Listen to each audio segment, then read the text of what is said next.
গরমকাল হোক কি শীতকাল, আচার কিন্তু আমাদের সবারই খুব প্রিয়। তাই আজ নিয়ে চলে এলাম আমলকির আচারের রেসিপি।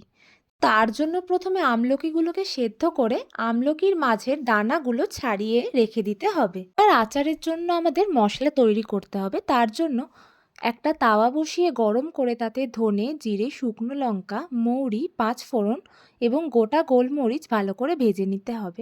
এবার মশলাগুলোকে একদম মিহি করে বেটে নিতে হবে।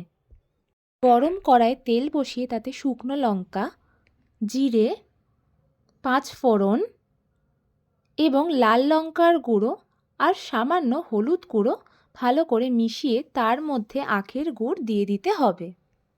প্রায় 2-3 মিনিট মতো আখের গুড়টাকে মশলায় ভালো করে মিশিয়ে নিতে হবে।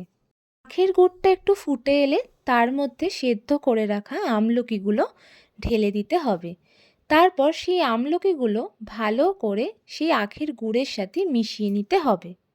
প্রায় 10 থেকে 15 মিনিট হালকা আঁচে আমলকির আচারগুলোকে ভালো করে ফুটিয়ে নিতে হবে।